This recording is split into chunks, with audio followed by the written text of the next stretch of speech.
안녕하십니까. 유스타 잉글리시에서 새로 나온 교재 RC를 담당하고 있는 유병종 강사입니다. 파트 7을 보고 있어요. 파트 7에 이제부터 구체적으로 어떤 양식들이 어떻게 존재하느냐 이런 걸 한번 생김새와 어떻게 문제를 풀어야 되느냐, 어떤 질문들이 나오냐 이런 걸 한번 지금부터 보도록 할 텐데요.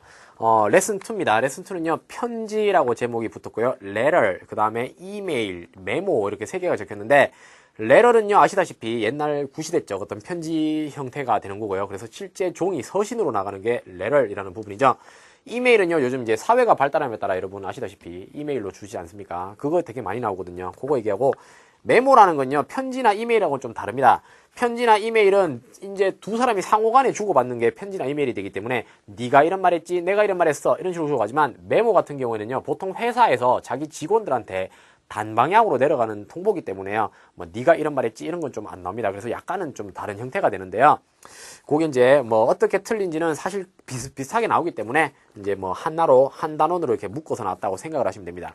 먼저 여러분이 편지에 대한 양식 하나 알고 갑시다. 여러분 학교 다닐 때도 뭐 어머니에게 쓰는 편지는 이렇게 쓰고 친구에게 쓰는 편지 이런 거 배웠죠. 여러분 위에는 뭐 누구에게 그리고 보낸 사람 적고 뭐 우리나라 같은 경우에 뭐 이렇게 저는 배웠습니다. 편지를 쓸 때 안녕하십니까 잘 지내세요. 저는 잘 지냅니다. 뭐 이런 식으로 이제 시작하라 이렇게 배웠는데 이 비즈니스 레터이기 때문에요. 여러분 비즈니스 레터에서는 조금 또 나름대로의 구조를 가지게 되는 게 있습니다. 어떻게 생겼나 한번 보도록 할게요. 우선 중간에 뭐 이런 표현 다 알 겁니다. dear이라는 애가 나요. dear이 나오게 되면은 그 다음에 받는 사람이 나오게 되겠죠. 그래서 뭐 수신인이라고 한번 적어볼까요? 받는 사람이 dear 다음에 나오게 되겠고 그 다음에 보낸 사람이 어디 나오냐면은 맨 마지막에 가서요. 대체로 이런 게 이제 딸려 나옵니다.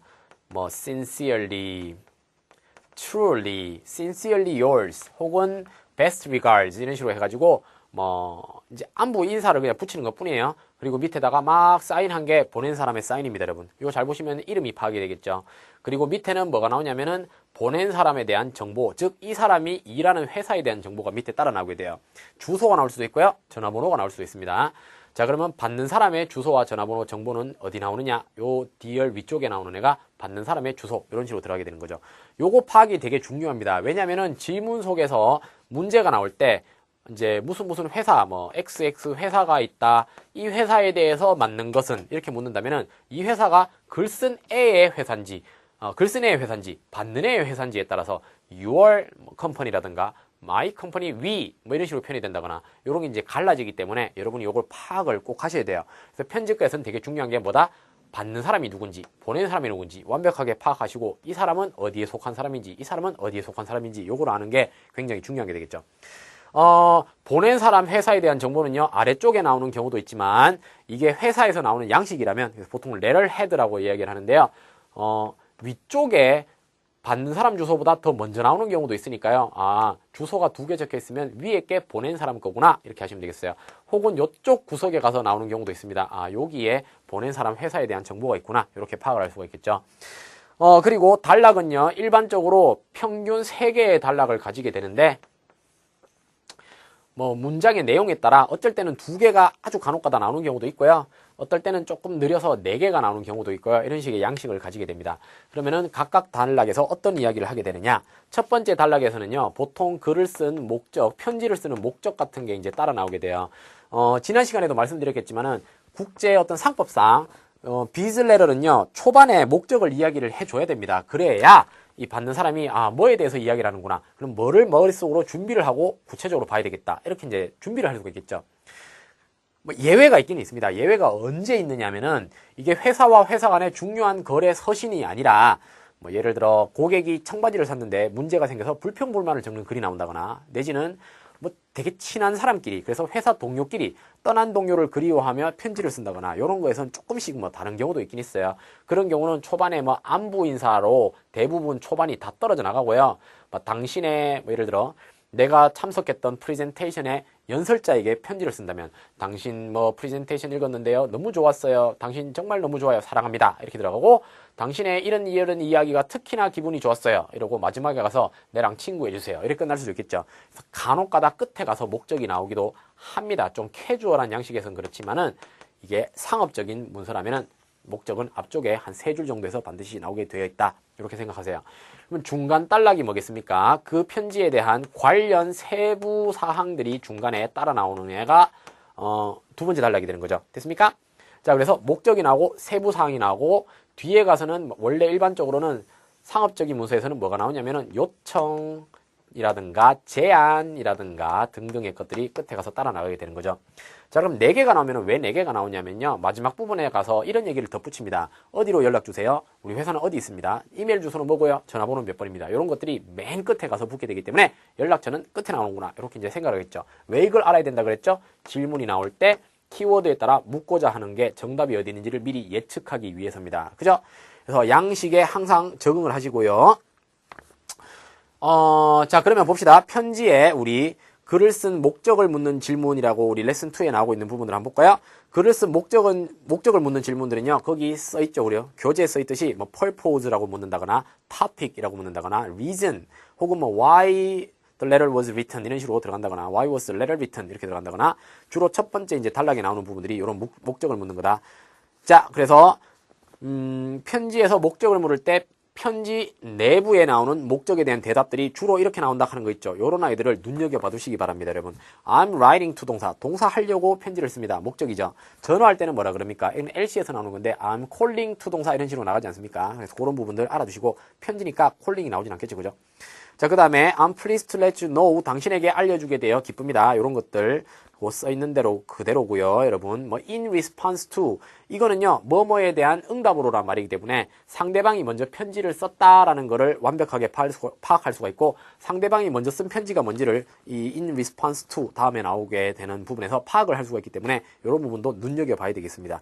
여러분이 편지글은 이제 문제를 풀어갈 때 이런 아이들을 항상 밑줄을 꺼가면서 여러분, 이런 부분에 이런 얘기를 하고 있다. 그래서 단락을 구분을 지으면서 이 단락에서는 뭐를 얘기하는구나, 이 단락에서는 뭐를 이야기하는구나, 이런 거를 표시를 꼭 해야 된다라고 이야기했습니다. 알겠죠? 자, 그러면은 그런 부분들을 좀 생략하고요. 실제로 문제가 어떤가 한번 구경을 해보도록 합시다. 자, 첫 번째 목적을 묻는 질문에 example이 하나 있는데요. 앞에 편지 한번 우리 밑에 있죠. 한번 보도록 할게요. 자, 질문이요. Why was the letter written입니다. 왜 편지가 쓰여졌습니까? 라고 묻고요. A. To notify, 통보하다, 알려주다죠.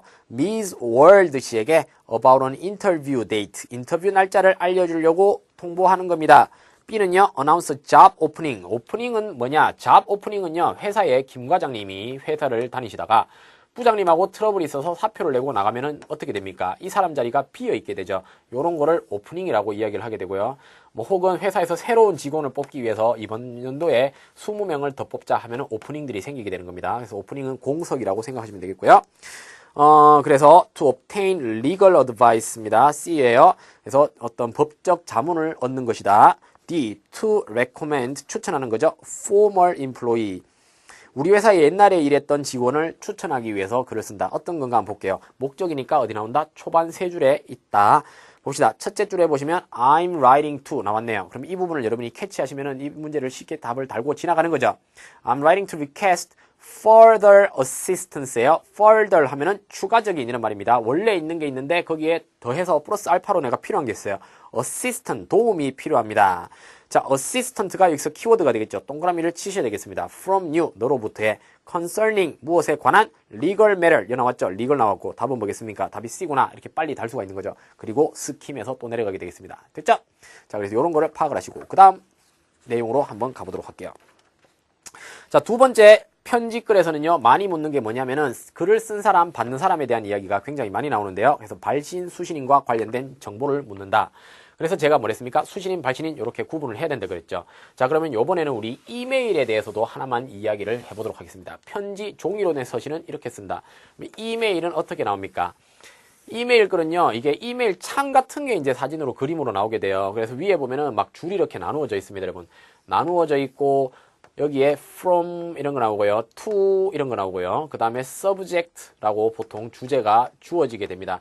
간혹가다 이제 뭐 이런 표현도 나오긴 나오는데요. re라고 하면은 regard, 어떤 무엇에 관련한 이야기다라고 해서 regarding에 re가 붙는 경우도 이제 있긴 있습니다만 대부분 subject라고 등장을 하게 됩니다. 자, 그러면 이렇게 갔을 때 당연히 from이 글을 쓴 사람이겠죠, 그죠? 글을 쓴 사람이 여기 나오고 to가 여기 나옵니다. 어떤 식으로 나오냐면은 이런 형태로 나오게 되는데요.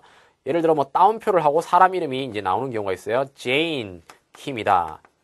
그리고 나서 당연히 이메일 주소가 이제 따라 나오게 됩니다. 이메일 양식은 원래 그래 생겼죠. xxx 골뱅이 뭐 이렇게 나갈 겁니다. 사람 이름이 적혀 있는 경우도 있지만요. 안 적혀 있는 경우도 있기 때문에 얘네들의 이메일 주소 형태를 한번 우리가 보도록 하겠는데요. 이메일 주소가 제인킴이면은 이런 식으로 생겨요. 제인킴. 이게 얘 여러분 아이디입니다. 제인킴. 혹은 이름이 긴 애들은요, 약자로 나오는 경우도 있으니까, 그런 거 알아두시고요. 그 다음에, 당연히, 이제, 요 골뱅이 나오겠죠, 그죠? at이라고 부르는데요. 보통, 영어에서 여러분, 주소나 전화번호 앞에 전치사를 at를 쓰거든요. 그래서 at이 있습니다. 그 다음은 뭐가 나옵니까? 도메인 주소가 나오게 되겠죠. 얘네들 편지는요, 이래 나옵니다. 여기에 여러분이 쓰는 것처럼 무슨 yahoo.com, 뭐, 구글, gmail 이런 게 나오는 게 아니라, 여기에 나오는 게 각각 회사는 각자의 도메인을 가지고 있다는 것을 전제 조건으로 하여 그 회사의 이름이 나오게 돼요. 뭐 JJTech 이게 회사라고 하면은 JJTech 이래 나올 겁니다. 그리고 나서 .com 이런 식으로 나오게 되겠죠. 그러면 이것만 봐도 뭐랍니까? 아, 글을 쓴 애가 제인킴이며 얘가 일하는 회사는 JJTech이구나 이런 게 이제 구분이 가는 거죠. 됐습니까? 그럼 받는 사람은 다른 이름이 나올 거고요. 뭐가 나올 거고 골뱅이가 나오고 다른 회사에 일하는 애면은 다른 회사 이름이 나오게 되겠죠. xx.com 이래 나올 겁니다. 이런 거를 봐서 여러분이 파악할 수 있는 거는 아, 다른 회사 간에 서로 거래 관계에 있는 글이구나 이런 게 파악이 가능하겠습니다. 그죠? 그러면 만약에 같은 회사가 나오면 어떻게 됩니까? 아, 동료 간의 업무상 이야기를 하려고 이메일을 썼구나 이런 것들이 이제 구분이 되겠죠. 그러면 머릿속으로 준비가 가능할 겁니다. 아시겠죠? 자, 그러면요. 한번 밑에 example을 하나 보도록 할까요? 자, 봅시다. 2번. What is 제니스 씨의 responsibility? 얘가 해야 하는 회사에서 담당하고 있는 일이 뭐냐? 책임은 뭐냐? 위에 보면요. from Mary가 있고요. 말이 무슨 마라씨. 그 다음에 회사 이름이 두 개 나왔는데 받는 사람 보낸 사람이 같네요. 그죠? 그래서 여기서는 받는 사람이에요. 그래서 이메일 글 속에서는 아마 you라고 표현되는 애가 제니스라는 걸 여기서 파악을 할 수가 있습니다. 자, 그러면은 윗줄에 보면은요, 앞부분은 뭐 목적이나 이런저런 이야기가 나왔을 거니까 얘 같은 경우는 구체적 질문이라고 볼 수 있겠죠. 제니스 씨의 하는 업무입니다. 목적은 아니죠. 구체적 질문은요, 아무래도 초반보다는 조금 초중반부터 해서 뒷부분에서 많이 세부상이 엮이게 되는데요. 볼까요? 위에서 하나, 둘, 세 번째 줄에 제니스라고 이름이 달렸습니다. 너무 쉽게 나왔네요. 그죠? You are responsible 이라고 이야기를 해버렸어요. Greeting. each provider, 각각의 공급업자들에게 인사를 하고요. making sure, 확실시하는 겁니다. they get a name tag. 그래서 이름표를 따는 것이 네가 해야 되는 일이야. don't forget to smile. 미소 짓는 거를 잊지 마라. 죄송합니다. 저는 미소가 잘 안 돼요, 여러분. 자, 2번 보시게 되면은 얘가 하는 일은 뭡니까? 인사하고 네임택 주는 거라고 했어요. A, 부스를 셋업 설치해라. 아니겠죠? 모니터 이게 이제 관리하고 감시하고요. fair이라고 하면은 사람들 모여서 하는 거 있죠. 5일장 이런 거. 보통 job fair이라고 하게 되면은 얘가 취업 박람회 같은 걸 이야기합니다. fair은 여러 사람이 모여서 어떤 행사를 단기간 하는 게 fair 되겠어요. 자, C 같은 경우에 organize 브로셔를 정리해라. give providers에게 name tag 가라. 여기 나왔네요. 답은 이렇게 D 되겠습니다. 그죠? 그래서 중요한 내용은 초반보다는 조금 후반부에 등장을 하게 되고 키워드 제니스를 찾았는데 제니스가 나오고 답이 나오게 되는 이런 형태가 되죠. 빨리 찾아서 가는 경우가 되겠습니다. 자, 이런 거 이제 레벨에서 자주 나옵니다. 사람들에 대한 이야기, 받는 사람, 보낸 사람. 그 다음 3번에 가봅시다. 구체적인 정보를 묻는다. 얘는 사람과는 관련되지 않고 안에 등장하는 어떤 업무라든가 이 회사에서 하는 일이라든가 주요 사안이라든가 이런 부분이 이제 키가 되겠습니다. 한번 봅시다. 이런 아이들은요. 뭐 어디에 나온다라고 정확하게 콕 집어 이야기할 수는 없지만 질문 속에 키워드가 있다라는 것은 틀림없는 사실이죠. 그래서 키워드를 여러분이 질문에서 꼭 파악을 하셔야 되겠고요. 목적이라든가 뭐 사람에 대한 문제와는 조금 다른 게 요 키워드가 어디에 있을지가 명백히 여러분 구분은 힘듭니다. 그래서 전반적으로 여러분이 보시면서 여기 지문 전체에 걸쳐서 여기 나올지 알 수가 없기 때문에 이 키워드에 대한 관련 사항을 스킴해서 빨리 찾아내는 게 가장 관건이 되겠는데요. 주로 뭐 질문에 나오는 사람 이름이라든가 혹은 뭐 의문사라든가 what 이라고 묻는다거나 where 묻는다거나 when 이라든가 이런 부분을 파악해서 장소를 물으면 장소에 대한 단어에서 빨리 멈추시고 when이라고 물었다면 시간적 개념에서 빨리 멈추시고 이런 식으로 이제 찾아야 되는 게 되겠죠. 혹은 뭐 명사가 나올 수도 있겠죠. 그죠? 뭐 컴퓨터라면 컴퓨터에서 멈춰야 되겠고요. 행동 나올 수가 있을 겁니다. 여러분. die 누가 죽었어요. 그러면 살해 사건 이런 데서 찾아야 되겠죠. 좀 그런 건 안 나옵니다만 장난으로 한번 얘기해봤습니다. 자, 그러면 한번 밑에 example을 한번 봅시다. 3번 What has Ms. An already arranged? 여기서 중요한 키워드는 뭡니까? What, 그 다음에 사람 Ms. An, 그 다음에 arrange, 얘가 무엇을 arrange 했니? 라고 물었어요. ABCD에서 키워드를 뭐 잠깐 보자면은 A에서는 rescheduling, 다시 짰다예요. B, delivery 했다, additional 아이템의 배달, delivery가 키워드가 되겠네요. C, refund, 환불이죠. 요런 게 이제 중요한 부분이 되겠네요. D, replacement, 어떤 교체입니다. 그죠? 교환해줬다. 자, 위에 보시게 되면은 어느 정도 이제 내용이 많이 잘려서 나와서 전체 지문은 아닌데요. 일부분만 좀 나와 있습니다, 여러분. In the meantime, 그러는 동안에 앞부분이 이제 중략된 거죠. We have credited라고 이야기하거든요. credit, 무슨 말입니까? 크레딧은요, 요거 단어를 여러분 뜻을 모를 것 같아서 얘기합니다. 크레딧은 우리 보통 신용이라고 이야기합니다. 그래서 크레딧 카드라고 하면 신용카드가 되는데요. 그 밖에도 얘는 뜻이 여러 가지가 있는데요. 상대방 계좌에게 돈을 넣어주는 행위를 크레딧한다, 이렇게 생각하시면 됩니다. 돈을 빼가는 행위를 갖다가 데빗이라고 이야기해요. 돈을 빼는 행위가 데빗. 그래서 자동이체시켜서 우리가 너네 계좌에서 $30를 데빗해갔어. 혹은 내가 실수로 $30를 빼가야 되는데 $50를 따갔으니까 $20를 내가 다시 너의 계좌로 크레딧 시켜줄게. 이런 개념이 돼요. 알겠습니까? 자, 그래서 얘는 뭐 돈을 넣어주다라는 개념으로 보시면 되겠고요. 그 밖에도 얘는 뭐 인정하다라는 말도 됩니다. 여러분, credit somebody 하면은 이 사람 인정해줍니다. with 명사, 명사라는 업적 때문에 뜻이 여러 가지예요. 하나 두십시오. 자, we have credited your account. 당신의 계좌에 appropriate amount, 적절한 액수를 돈을 넣어줬습니다. We hope that 이렇게 나오네요. 그 다음에 뭐 뭡니까? correct the error 이라고 했어요. 뭔가 잘못된 거를 수정한다라고 이야기합니다. 잘못된 부분을 수정하고 돈을 크레딧 시켜줬고, 그러면 뭡니까? C, refund of some money 이렇게 엮이죠. 그래서 money와 크레딧 이런 애들이 엮인다. amount 이런 거 엮인다. 키워드 찾아서 빨리 답을 달고 지나가셔야 되겠죠. 얘가 미스 안씨가 하는 겁니다. 안씨는 누구죠? 글을 쓴 사람입니다. 그래서 이 문장 속에서는 we라고 표현이 되는 거죠. 됐습니까? 자, 그 다음에 우리 요청, 제한, 수단, 방법이라고 얘기하는데, 요런 아이들은요, 요청이 아까 뭐라고 했죠? 보통 비즈문서 레럴 양식에서는요, 요청은 후반부에 가서 나온다라고 이야기했습니다. 후반부에 있을 것이라는 걸 어느 정도 머리를 생각하면서 들어가면 좋겠고요. 요청 제한은 어떻게 합니까, 여러분? 파트 2에서도 굉장히 많이 나오죠, 여러분. 뭐, could you 이렇게도 있을 수가 있고요. 그죠? would you 이렇게도 물을 수가 있어서 부탁의 표현이 난다거나, 뭐, you should, 당신은 뭐 하셔야 됩니다. 라든가, you must 하셔야 됩니다. you have to, 뭐 하셔야 됩니다. 이런 식의 조동사를 활용한 방법으로 요청을 이야기를 하기도 할 겁니다. 자, 그 다음에 어떻게 나옵니까? 굉장히 딱딱한 표현이긴 하지만 we request, 우리가 요청합니다. 이런 식으로 나간다거나 we ask, 우리가 요청합니다. 라고 직접적으로 이야기하는 구조도 있겠죠. 그죠? 그래서 우리 교재에 정리되어 있는 표현들을 한번 잘 보셔야 되겠고요. 밑에 한번 문제를 봅시다. example 갑니다. 04번인데요. What does Mr. Ryan ask? Mr. Ryan 씨가 요청하는 게 뭐냐? 그러면은 글을 쓴 사람인지 받는 사람인지에 따라서 I가 되느냐, U가 되느냐 이래 되겠죠. 자, Ryan 씨가 Mr. Armstrong 씨에게 목요일 날, 이런 거 동그라미를 쳐놔야 됩니다, 여러분. 항상 파트 7에서 날짜, 요일, 시간은요, 중요한 키가 되기 때문에 표시를 해 두시고요. 한번 봅시다. 위에 보시게 되면은, from이라는 곳에 라이언 씨가 있기 때문에, 글을 쓴 사람이구나, 알 수가 있어요. 그러면은, 쓴 사람이 요청하는 표현이 나올 겁니다. 어디 나옵니까? 셋째 줄의 끝에 가면, please have 명령문으로 나오고 있어요. 명령문은 요청입니다. 그래서 이 부분에 someone available 이라는 부분이 나오고요. A, B, C, D 중에서 make sure someone is available. 여기서 딱 만나게 되겠네요. 됐습니까? 그래서 이렇게 빨리 답을 달고 갈 수가 있다. 중략이 되어 있어서 좀 그런데요. 이게 전체 글에서는 후반부에 이렇게 나왔을 거라는 거를 이야기하고 있는 거죠. 됐습니까?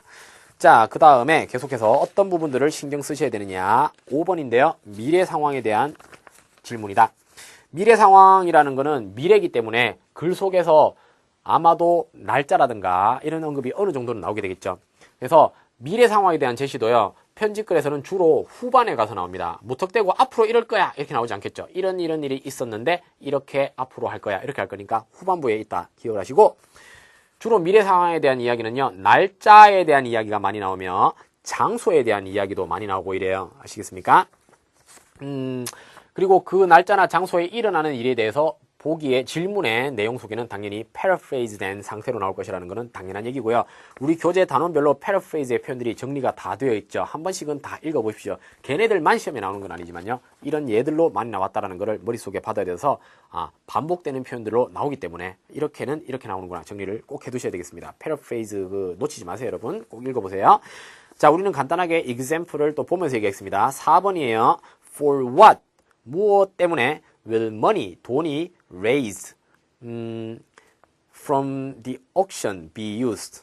좋습니다. from the auction, 옥션으로부터 나온 옥션으로부터 나온 돈이 for what? 무엇 때문에 be used? 이용될 것입니까? 라고 묻고 있어요. 그래서 여기서는 키워드는 뭐죠? for what? money, use 이런 애들이 중요한 애가 되겠네요.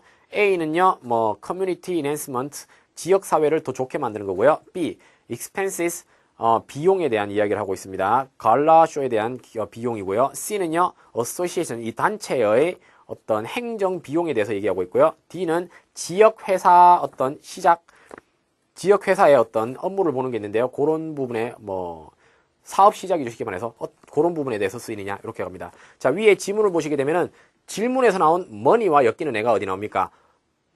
보시면 proceed라는 단어가 보이죠. proceed는 s를 붙여서 쓰는 명사인데요. 얘는 수익금이라고 해석이 됩니다. 그래서 수익금이라는 proceed에서 여러분이 여기까지 스킴해 가다가 여기서 멈춰야 되겠죠. 그리고 꼼꼼하게 보는 겁니다. proceed는 뭐라 그럽니까?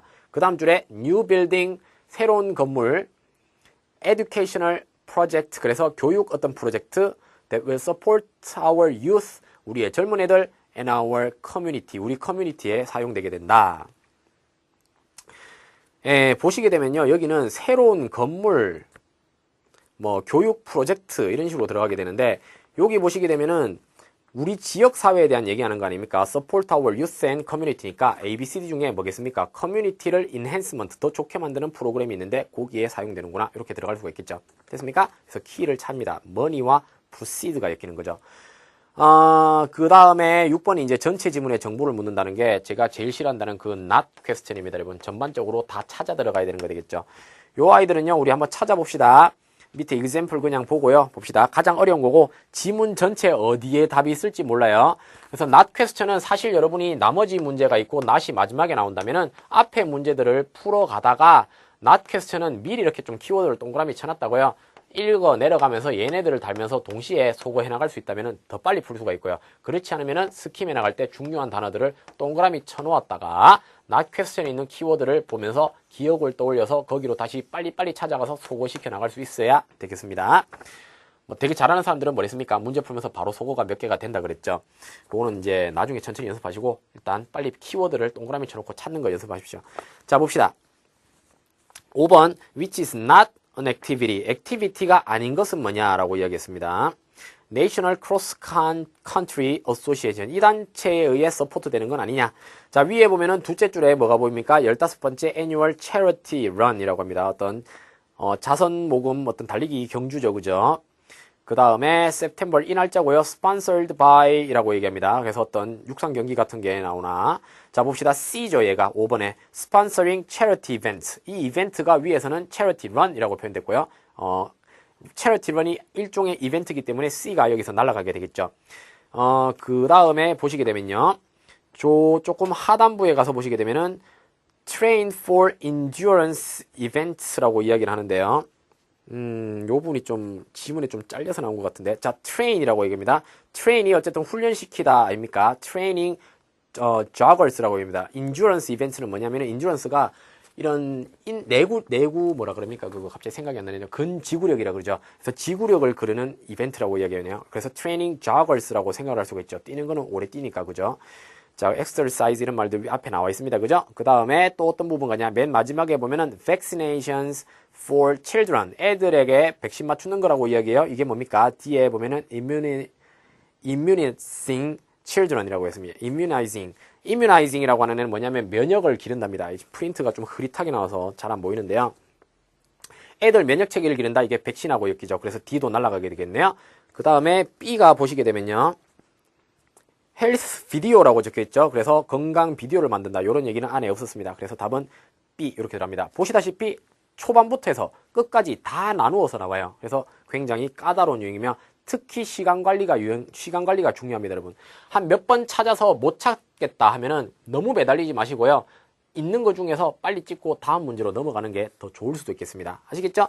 자, 요렇게까지가 어떤 편지 양식에서 자주 나오는 유형들이 되고요. 다음 단락에서는 우리 또 다른 부분에 대해서 한번 이야기해 보도록 하겠습니다. 자, 수고하셨습니다.